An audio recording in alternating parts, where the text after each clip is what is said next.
Tourist سے بھرا رہنے والا واشنگٹن ڈی سی کا نیشنل مال سفید ٹینٹس اور کتاب شوقین لوگوں سے بھرا ہوا ہے۔ یہ ہے امریکہ کا نیشنل بک فیسٹیول جو اپنی 10ویں سالگرہ منا رہا ہے۔ تقریباً 1,50,000 لوگ اس میلے میں شرکت کرنے آئے۔ اس میں بچے، بوڑھے اور جوان شامل ہیں جو سب اپنے پسندیدہ مصنف کو ملنے آئے۔ سابق صدر بش کی اہلیہ لورا بش اور لائبریری آف کانگریس نے اس فیسٹیول کا انعقاد کیا۔ اس کا آغاز 2001 میں ہوا۔ پہلا کتاب میلہ بہت جلدی میں ترتیب دیا گیا تھا۔ اس سال لورا بش وائٹ ہاؤس میں خاتون اول کی حیثیت سے آئیں اور یہ 11 ستمبر 2001 سے 3 دن پہلے تھا۔ تب سے اس میلے میں شرکت کرنے والوں کی تعداد بڑھتی ہی گئی ہے۔ اگر آپ اس بھیڑ کو دیکھیں، لوگوں سے پر ریلوے اسٹیشنز کو دیکھیں تو بہت اچھا لگتا ہے۔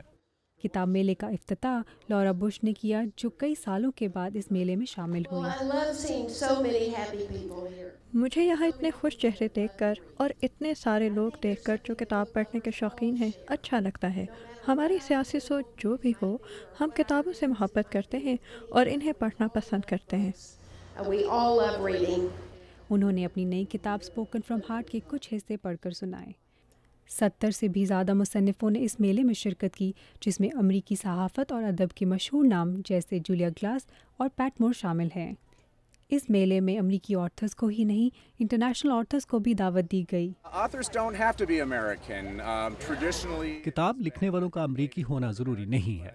ویسے زیادہ تر امریکی مصنفین نے حصہ لیا، لیکن کچھ سالوں سے بہت سے بین الاقوامی مصنف میلے میں حصہ لے رہے ہیں، جیسے بھارت سے گرچرن داس، برطانیہ سے کین فالٹ اور دنیا بھر سے کئی اور۔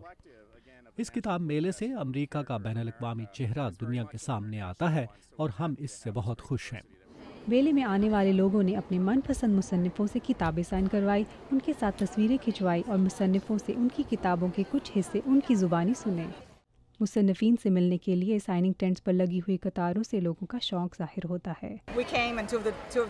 ہم آئے کیونکہ ہماری بیٹیاں ادیبوں سے ملنا چاہتی تھیں۔ ہم نے میم فاکس کو دیکھا، لورا بش کو سنا اور اتنا اچھا لگا کہ میں نے لورا بش کی کتاب خریدی اور مجھے اپنے آپ کو روکنا پڑا کیونکہ میں کتابیں خریدتی ہی چلی جا رہی تھی۔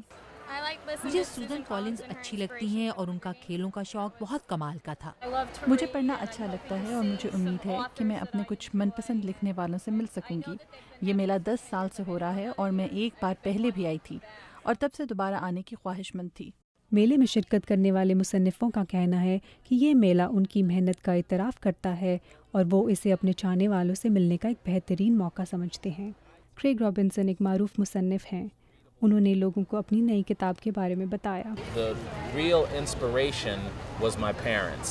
میں اپنے والدین سے متاثر تھا اور میری کتاب گیم آف کیریکٹر ایک طرح سے انہیں میرا محبت بھرا خط ہے۔ ان کے سیکھے ہوئے سبق کلاس روم میں، خان کے میز پر، باسکٹ بال کورٹ اور دفتر، ہر جگہ کام آتے ہیں۔ آج کل ای بکس کی بدلتی ہوئی مقبولیت کے باوجود اس بک فیسٹیول میں آئے ہوئے لوگوں کی تعداد کو دیکھ کر معلوم ہوتا ہے کہ آنے والے سالوں میں کتابیں مکمل طور سے ختم نہیں ہوں گی۔ مصنف آج بھی کاغذ پر لکھے ہوئے لفظوں کو بجلی سے چلنے والے کمپیوٹر اور ای بک سے زیادہ اہمیت دیتے ہیں۔ بچے اپنے ہاتھ میں کتاب پکڑنا پسند کرتے ہیں، وہ تصاویر اور صفحات پسند کرتے ہیں اور چیزوں کو اپنے ہاتھ میں محسوس کرنا چاہتے ہیں۔ میں نہیں چاہوں گی کہ بچے صرف ای بکس ہی استعمال کر سکیں، میں چاہتی ہوں کہ وہ اصلی کتاب بھی اپنے ہاتھ میں پکڑ سکیں۔ یہ بک فیسٹیول لائبریری آف کانگریس کی جانب سے کتابیں پڑھنے اور لائبریری کے کلچر کو پروان چڑھانے کی ایک کوشش ہے۔ نہار سنہا، اردو VOA، واشنگٹن۔